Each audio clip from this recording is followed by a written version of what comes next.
તો છોટાઉદેપુરના પાવી જેતપુરમાં ડાયવર્ઝનનો ભાગ તૂટી ગયો। ભારજ નદી પર બનેલો ડાયવર્ઝનનો બીજો ભાગ તૂટ્યો। 4 કરોડના ખર્ચે 2 મહિના પહેલા જ અહીં ડાયવર્ઝન બનાવવામાં આવ્યું હતું। ભારજ નદીમાં પાણીનો પ્રવાહ વધતા ડાયવર્ઝન ક્ષતિગ્રસ્ત થયું। વાહન ચાલકો 40 કિલોમીટરનો ચકરાવો ખાવા માટે મજબૂર બન્યા છે। તો ડાયવર્ઝનની આ સ્થિતિ છે, જોઈ શકાય છે પાવી જેતપુરમાં કઈ રીતે ડાયવર્ઝન તૂટી ગયું છે। ભારજ નદી પર આ ડાયવર્ઝન બનાવવામાં આવ્યું હતું, જેનો બીજો ભાગ પણ તૂટી ગયો છે। 4 કરોડના ખર્ચે હજી 2 મહિના પહેલા જ તેને બનાવવામાં આવ્યું હતું। તો છોટાઉદેપુરમાં ખુદ ભાજપના નેતાએ જ ભ્રષ્ટાચારના આરોપ લગાવ્યા। ભારજ નદી પરનું ડાયવર્ઝન ધોવાતા ભ્રષ્ટાચારના આરોપ લગાવ્યા। તાલુકા પંચાયતના કારોબારી અધ્યક્ષ રાજેશ રાઠવાએ ભ્રષ્ટાચારના આરોપ લગાવ્યા। 4 કરોડના ખર્ચે ડાયવર્ઝન બનાવવામાં આવ્યું અને તે ધોવાઈ જતા ભ્રષ્ટાચાર ચરમસીમા પર છે, કહ્યું રાજેશ રાઠવાએ। ડાયવર્ઝનના કામમાં ભ્રષ્ટાચાર કરનાર સામે પગલાં લેવાય। છોટાઉદેપુર જિલ્લા માટે શરમજનક વાત કહેવાય તેવું કહ્યું રાજેશ રાઠવાએ।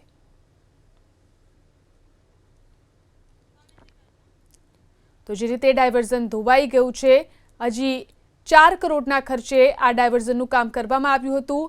4 કરોડના ખર્ચે આ ડાયવર્ઝન બનાવવામાં આવ્યો હતો, જે ધોવાઈ જવાને કારણે આરોપ લગાવવામાં આવી રહ્યા છે।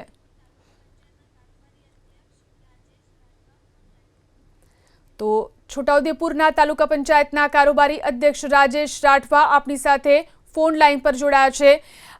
રાજેશભાઈ, જે રીતે આ ડાયવર્ઝન ધોવાઈ ગયું છે, તમે ભ્રષ્ટાચારના આરોપ લગાવી રહ્યા છો, કેટલો ખર્ચ કરવામાં આવ્યો હતો, ક્યારે તેને બનાવવામાં આવ્યો હતો?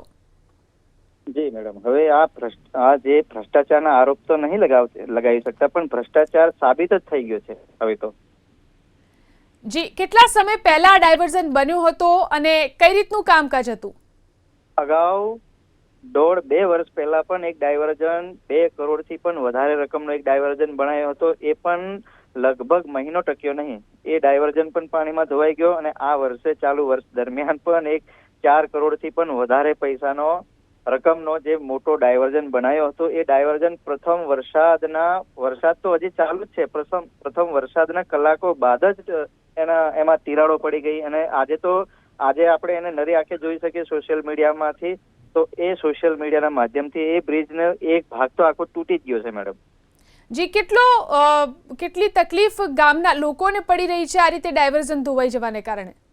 હવે આ ડાયવર્ઝન તૂટવાના કારણે વડોદરાથી છોટાઉદેપુર આવતા કર્મચારીઓ તેમજ છોટાઉદેપુરથી ઘણા લોકો વડોદરા ખાતે કર્મચારીઓ જે અપડાઉન કરે છે, એ લોકોને ખૂબ જ ભારે હાલાકી થાય છે। તેમજ ખાસ કરીને હાલ શાળાઓ ખુલ્યાના થોડા દિવસો બાદ જ આ પરિણામ છોટાઉદેપુરના લોકોને જોવા મળે છે। તો વિદ્યાર્થીઓને ખૂબ જ આ તકલીફ પડતી હોય છે, કોલેજિયન વિદ્યાર્થી હોય છે કે ભાઈ સ્કૂલના, શાળા, કોલેજના બધાને જ તકલીફ પડતી હોય છે।